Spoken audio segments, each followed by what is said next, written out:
Hey, what's going on everybody, and welcome back to another Fallout 4 Mods Weekly. Sorry for the day delay, it should have been up on Saturday, but I was still buffing out some things with this whole new computer build and the audio quality and all that stuff, so now everything should be running nice and smooth and my voice should be nice and clear with no weird extra stuff, but feel free to let me know if that's not the case, but it sounds pretty good on my end. Now, we've got some really cool mods to look over. In the last few days alone, we've had a bunch of really cool weapon mod releases, along with a couple of other cool little mods that we're going to start with. So, for starters, we have Deathclaws HD Remastered by dpillari. dpillari has been killing it lately with these retextures, and it just keeps going. He's already done an amazing Flamer and Junk Jet just recently, but now this Deathclaw remaster is amazing. It really harkens back to the classic New Vegas and Fallout 3 style of Deathclaws, which is really awesome. You can even see some of the muscle definition on some of these guys. The coloring is perfect, and this also includes all of the variants of the Deathclaws in Fallout 4. Even the ones that weren't in New Vegas or Fallout 3, like the Chameleon Deathclaw, got touched by this mod, and all of which are really, really great. This is a darker sort of texture scheme, and it fits really well in my opinion, especially if you're using some landscape overhaul mods that maybe change the coloring of the Commonwealth like I do. I use Boston Natural Surroundings for the trees, which gives it a more foresty vibe, and having these darker Deathclaws inside of that can be pretty freaky. They definitely blend in with the environment a lot more, at least with my mod setup, and it makes them a scarier enemy to fight in my opinion. And all of the variants are really, really cool and in that same vein as well. Definitely a big fan of this one, along with all of dpillari's stuff. His textures are amazing, and this one is just the same as that. So if you want to check this one out, it'll be linked in the description below, along with all other mods in this video. Up next, we have something that is a little rare, and that is a railroad mod. Today we are looking at the Railroad Redone HQ Revision by Xfreakish. This mod aims to overhaul the Railroad HQ and make it something more substantial and detailed and honestly immersive in my opinion and realistic. The Railroad HQ and the faction as a whole are just kind of lackluster in Fallout 4 to me, and I don't see how they can be a staple main faction to partake in this giant war that's happening in the Commonwealth fighting the Institute. When you meet them, they're a group of like 5 guys living in a basement, and that's all they've got. And there's no military power, and yet you're supposed to take over the Institute? I just don't think so. But this helps with that. It's definitely not going to do anything to the people themselves, but to their HQ at least, it's going to make it seem real. There are actually supplies laying around, armaments, there's fortifications, it looks like they're actually doing things here. Even, especially with the fact that they are the railroad, and they're supposed to be all intelligence-based and kind of sort of like spies, really sneaky, talking in codes. There's all kinds of filing cabinets now with files everywhere. Like they've actually been scouting around, getting research, and documenting everything, and keeping their connections and lines, and it just makes sense to me. I may be rambling a little bit here, but I really do think that this is a great overhaul to the Railroad HQ, adding all the details that it needed, making it seem like a real, actual base of operations here, because before, like I said, it was just a basement.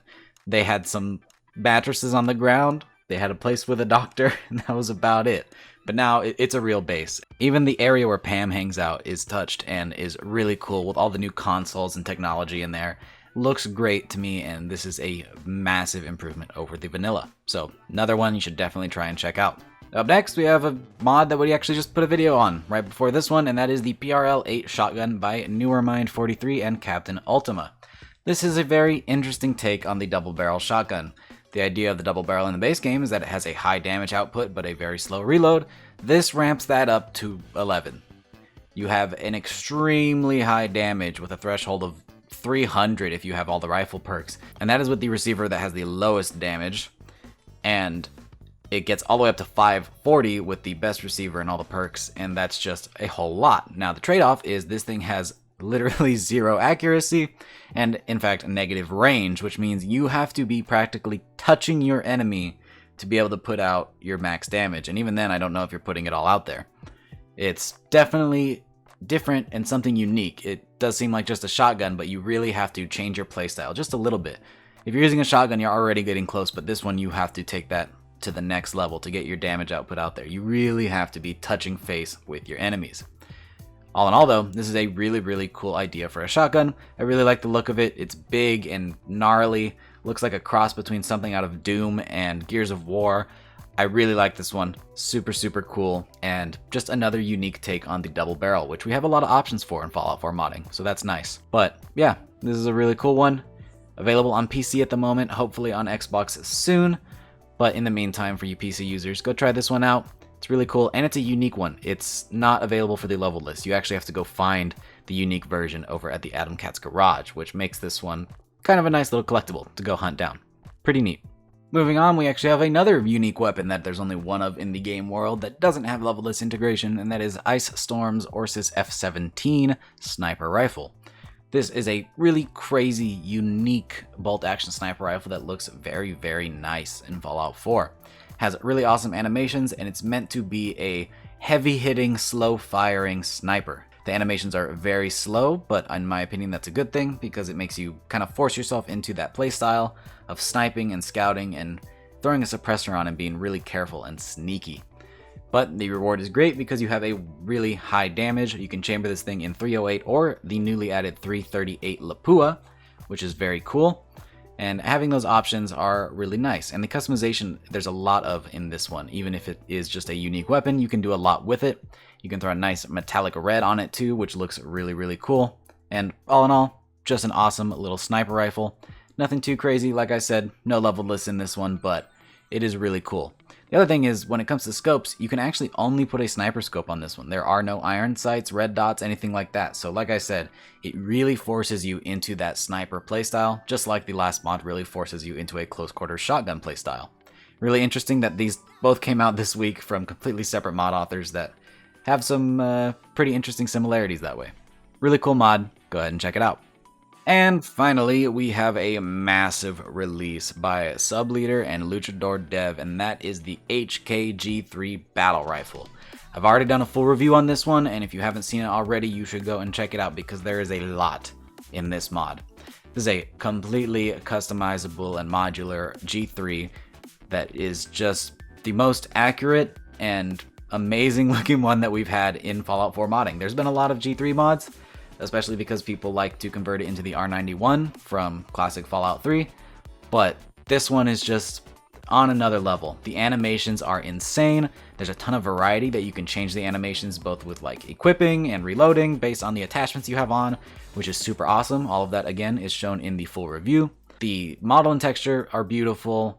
It fires amazingly. The sounds are awesome. The unique versions that you can go find are really cool. There's two of them, one of which is at the Mass Fusion building and the other is in the Old Gullet Sinkhole, so you can have fun going and finding those. It has options for level list integration as well, which means it's basically the full package. Everything you really need in a weapon mod is available in this one. And I believe this is the only G3 that is correctly chambered in 308, like the real-life counterpart, because I think most mods actually chamber it in 556, which would be incorrect. This is the proper adaptation of the service rifle as it should be. On top of that, the customization available in this mod allows you to convert it into many different forms of the G3 platform, like the HK51 or even the PRS G1 sniper rifle. This really is a dream come true of a weapon mod. This is an amazing, amazing G3 mod, and if you've got the space for it, this is definitely one that I would consider putting in your load order, especially if you like modern weapons. Even if you don't, you can throw a wood stock on this thing and make it the classic R91 too. So either way, it's a win-win. And with that, we bring our video to a close. I hope you guys enjoyed the mods that we looked at this week. There's some really cool ones coming out.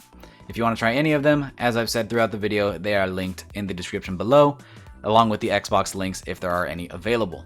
I hope you guys enjoyed the video, and if you did, consider dropping a like. It gets us into that algorithm and gets more mod recommendations to the people that are looking for them. And if you do enjoy this series and you've been watching for a while, consider subscribing if you haven't already. We're going to be doing this every week, and we already have a bunch that you can catch up on the channel, along with standalone mod reviews. Thanks again for watching, guys. I really do hope you enjoyed, and I hope to see you in the next video. Peace.